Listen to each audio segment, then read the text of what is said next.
Right, we're back on the 67 Hail Hail channel on YouTube. Before we get on to the topic for today's video, I just want to say a big thank you to everyone who's managed to subscribe to the channel since Monday's video went live. It was a look at the player Omar Colley, who we've been linked with, and I put a wee shout out at the start of the video. Thankfully, so many of you have decided to subscribe. Since then, we've gone up about 150 subscribers. If you're one of the few people now who haven't yet subscribed to the channel, we really would appreciate you taking a couple of seconds out of your day. Do it now, pause the video, click subscribe, and if you want to click the alarm bells next to that as well so that you get a notification every time we go live, that would be massively appreciated. And I mean that, I really do appreciate all the support we're getting.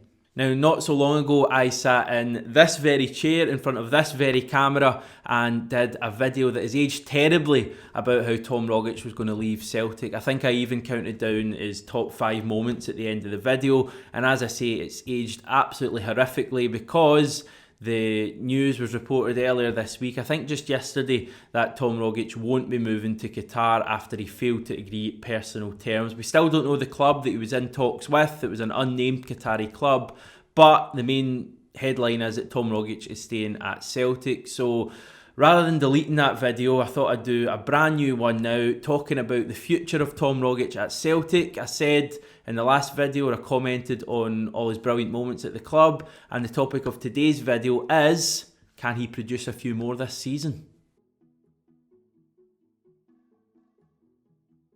Now, I look on social media on Monday when the news broke, just loads and loads of Celtic fans commenting on the fact that they're delighted that the Wizard of Oz has stayed at the club, and even more so, they want to see Neil Lennon get Rogic back into his first team. Now, lots of the comments about Rogic and Celtic and Neil Lennon is that he doesn't quite see eye to eye with the manager, which is ironic given that it was Lennon that originally brought him to the club away back in 2013.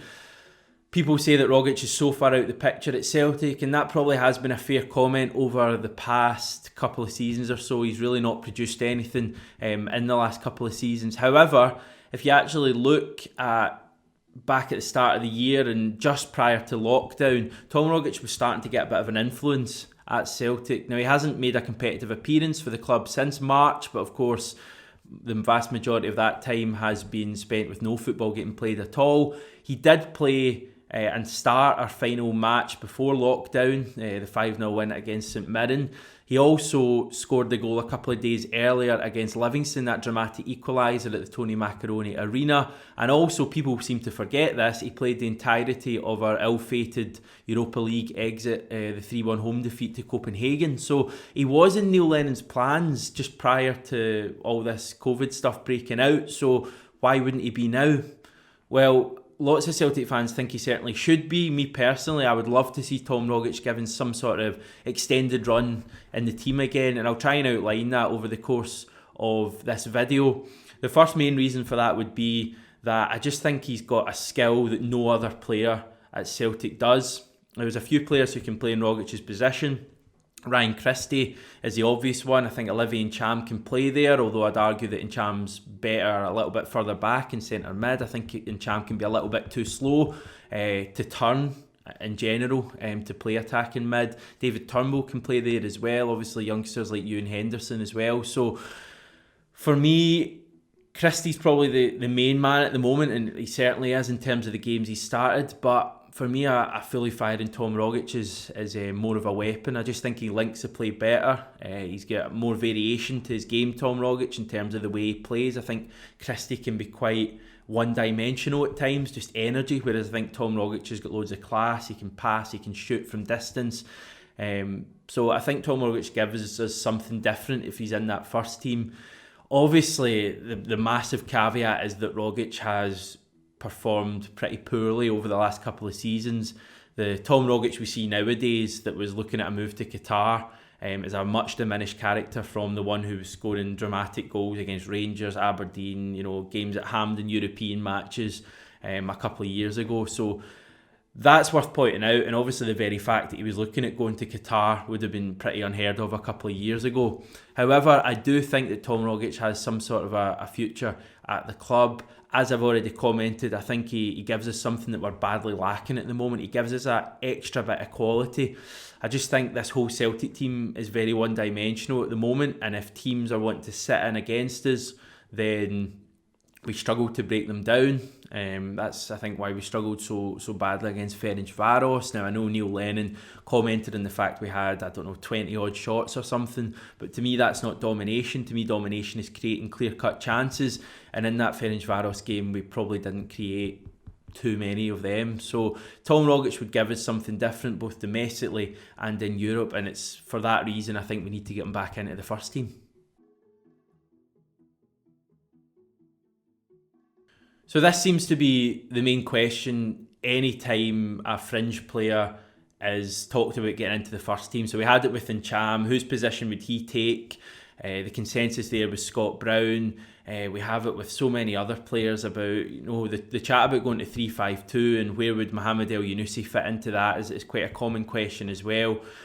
But for me, that's quite a simplistic way to look at it. Of course, Celtic fans want to have the ideal first 11 that will start the huge European games and the games against Rangers, but the fact that this season we are going to play probably 65, maybe even 70 games over the space of 9 months or so from now, that tells me that we don't necessarily need a best first 11, we need a best first 18 or something, and Tom Rogic could definitely fit into that.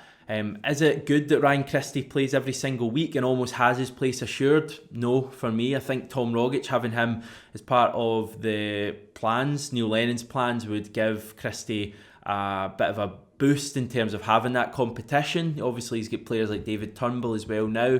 But I think it's quite simplistic to look at it and go, all right, you want Rogic back in, he'll just take Christie's place. We play so many games, we're playing 2, maybe even 3 games a week for the rest of the season. There is no reason why Rogic and Christie can't both play matches in the same role. When you look at last season and our real positive moments of form, I think back to after the Livingston defeat and that great run we had basically from the defeat at Livingston to the defeat against Rangers at New Year. I think it spanned, maybe 10 or 12 games in the Premiership. Consecutive victories effectively. We also had the European double win over Lazio, Rennes, etc. When I think back to that period and also the period post Dubai trip at the start of the year, great runs of form. The thing that I think was really exciting about that was fresh impetus in the team. So when you think back to that first period I talked about, Jeremy Frimpong's the big one who sprung out to me. The fact that he came in and the whole team just got a massive boost. Just think the buzz, the support got a massive boost for Frimpong.